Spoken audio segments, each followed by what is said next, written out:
آپ بھی سنو، یہ اسلام ہے۔ کتنی تکلیفیں آپ اٹھانے کے بعد اسلام یافتہ ہے۔ بتاؤ ہمیں ابو بکر کس نے بتایا؟ تمہیں جتنے نام سکھائے معلوم ہے کس نے سکھایا؟ تمہاری ماں نے، تمہارے پاپا۔ جو سکھا دیا وہ تم سیکھے ہوئے ہو، اور جو ہمیں آپ کو نہیں سکھایا وہ ہم نہیں سیکھے۔ آج میری بہنوں نے اتنا سنایا تو دل میں، میری بیٹیاں جن کی شادیاں نہیں ہوئی ہیں وہ اپنی نیت کریں کہ آج کے بعد اللہ جب ہماری شادی ہوگی اللہ اولاد دے گا تو ہم اسے نبی کے نام کے بعد ابو بکر کا نام سکھائیں گے، ابو بکر صدیق کا نام سکھائیں گے، اسے بتائیں گے کہ ابو بکر کون ہے، اسے بتائیں گے کہ عمر کون ہے۔ مگر بچیاں اب ایسا نہیں کر رہی ہیں۔ اب تو میاں بیٹیوں کو دیکھو، اب تو بیٹیوں کی زندگی کچھ اور ہو گئی۔ میں نے اپنے ذوق کے اعتبار سے حضرت ابو بکر کا بیان کر دیا، اپنے ذوق کے اعتبار سے۔ اب آپ کے ذوق کے اعتبار سے تھوڑی باتیں کر لیتا ہوں۔ میری بہنیں، میری بیٹیاں بیٹھی ہیں، اللہ سب کو خوش رکھے۔ دیکھو اگر ماں کسی کو دین دے دے نا تو نسلوں تک چلتا ہے، اور ماں کے پاس سے نہ ملے دین تو میاں کوئی مولوی کوئی استاد ایسا دین نہیں دے سکتا جیسی ماں دیتی ہے نا۔ چونکہ ماں کا پڑھایا ہوا کبھی انسان، جلدی بولو بھولتا، جلدی بولو بھولتا نہیں ہے۔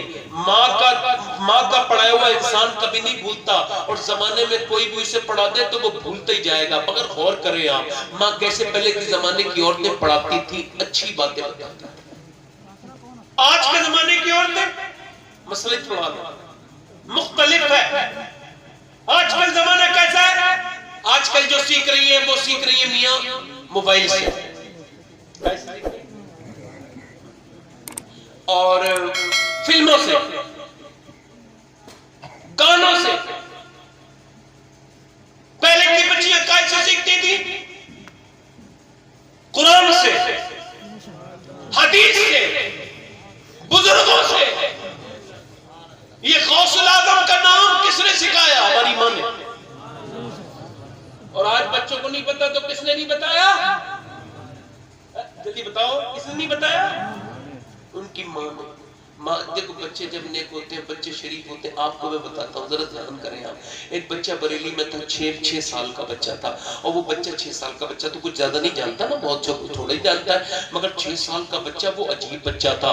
اس نے ایک دن اپنے دادا سے پوچھا، اپنے ابا سے پوچھا، ابا یہ بتاؤ بغداد شریف کدھر ہے؟ تو ابا نے اس کی طرف دیکھا، کہا بیٹے کیوں؟ تو وہ 6 سال کا بچہ کہنے لگا، میں ادھر منہ کر کے تھوکنا نہیں چاہتا، بغداد شریف کی طرف پیر کر کے سونا نہیں چاہتا۔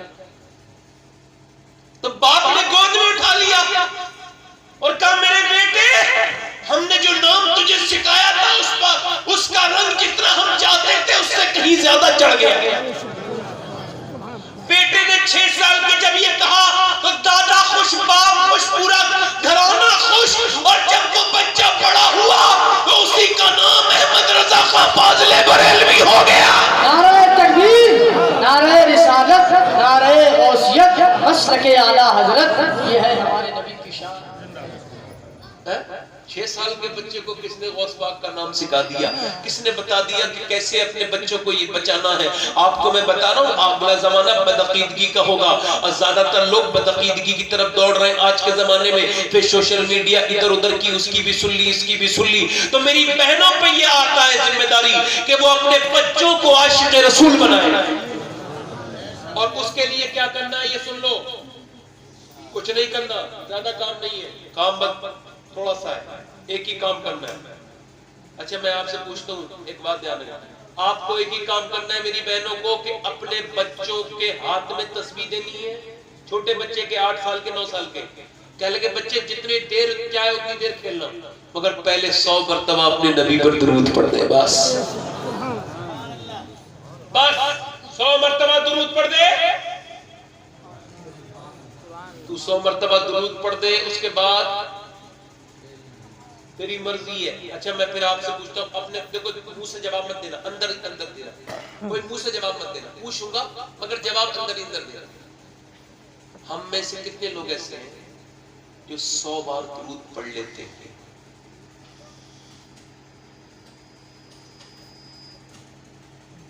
نہیں پڑھتے, بہت کم لوگ پڑھتے. 50 بار نہیں پڑھتے. میری بہنوں میں کوئی ایسا ہے جو 100 بار درود پڑھتا ہوں دل سے کہے اور زبان سے کچھ نہ بولے؟ پڑھ لیتے ہیں. اگر پڑھ لیتے ہیں تو بہت, نہیں پڑھتے ہیں تو پھر بتاؤ. آج یہ سردی لگ رہی نا, اللہ کا شکر ہے, مجھے تو شکر ادا کرنا, میں زندہ ہوں تو سردی لگ رہی ہے. اگر اللہ نے زندگی چھین لی ہوتی تو کون سی سردی ہوتی؟ اگر اللہ نے مجھے موت ہی دے دی ہوتی تو کون سی سردی ہوتی؟ زندگی تو ہے ہی اسی. سمجھ آ رہی ہے؟ امی عائشہ کہتی سردیوں کی راتوں میں نا جب حضور رات کو روتے تھے نا امت کے غم میں, تو کہتی حضور کی آنکھیں سوج جاتی تھی اور حضور کے آنسو گھر کے باہر کو نکل جاتے تھے, پیر سوج جاتے تھے. کتنی بار درود نہیں پڑھ سکتے ہم لوگ؟ 100 بار. کتنی بار؟ اور حضور, حضرت فضل بن عباس کہتے ہیں حضور کو قبر میں رکھ دیا. میری بہنیں سنیں, اپنے بچوں کو سکھانا کیا, حضور کو میں نے قبر میں رکھا اور آخری بار میں ہی نکلا قبر سے باہر تو میرا دل چاہا ایک بار حضور کا چہرہ دیکھ. کہتے میں نے کفن ہٹایا تو حضور کے لب ہل رہے تھے. کسی نے پوچھا ابو بکر کو یا عمر کو, عثمان کو یاد کر رہے تھے؟ کہا نہیں. اپنی بیٹی فاطمہ کو کرنی. کہا پھر؟ کہ حضور فرماتے تھے امتی امتی امتی, یعنی قبر میں حضور ہے. اور یاد کیسے کر رہے ہیں؟ اللہ کا شکر ہے میں 2 بار حج کر کے آیا اور 2 مرتبہ عرفات کے میدان میں. سنت ہے دعا مانگنا, ننگے سر دعا مانگتے اور احرام کے ساتھ. تو کسی دعا منگوانے کے لیے دھوپ میں کھڑا کر دو, 10 منٹ نہیں مانگ پاتا آتا, دھوپ اتنی تیز ہوتی. 20 منٹ میں نے محنت کی بڑی اس بار تو 1.25 گھنٹہ بڑی مشکل سے رکا. مگر میں نے پھر حدیث میں پڑھا کہ جب حضور دعا مانگی نا حضور نے عرفات کے میدان میں, تو حضور نے ایسے کر کے دعا مانگنی شروع کی تو 1 گھنٹہ ہو گیا. حضور نے 2 گھنٹے دعا, 3 گھنٹے, 4 گھنٹے, 5 گھنٹے, 6 گھنٹے مسلسل حضور دعا. اور پہلے حضور کے ہاتھ ایسے تھے, یا اللہ میری امت کو بخش دے, یا اللہ میری امت پر مہربانی کر, یا اللہ میری امت پر مہربانی کر. اس طرح سے دعا مانگتے مانگتے حضرت ابو ہریرہ کہتے پھر حضور نے اپنے ہاتھوں کو سینے سے چپکا لیا اور پھر سسک سسک کے روئے دیتے. اللہ, میں اسی نبی کے اوپر درود پڑھنے کی بات کرتا ہوں. میری بہنوں اپنے بچے کو حضور کا وفادار بنا دو, حضور کا وفادار. درود پڑھنا سکھایا کرو انہیں درود پڑھنا سکھایا کرو, حضور کی باتیں بتایا کرو میری بہنوں. ورنہ یاد رکھنا, دیکھو کسی نے حضور کی باتیں اپنے بچے کو سکھائی تھی تو کہاں سے کہاں اس کے بچے بھی پہنچ گئے, وہ عورت بھی پہنچ گئی. آپ ذرا دور دور دنیا میں کتنی عورتیں آئی ہیں اور آ کے ختم ہو جائیں گی, مگر ذرا غور تو کرتے چلے جائیں.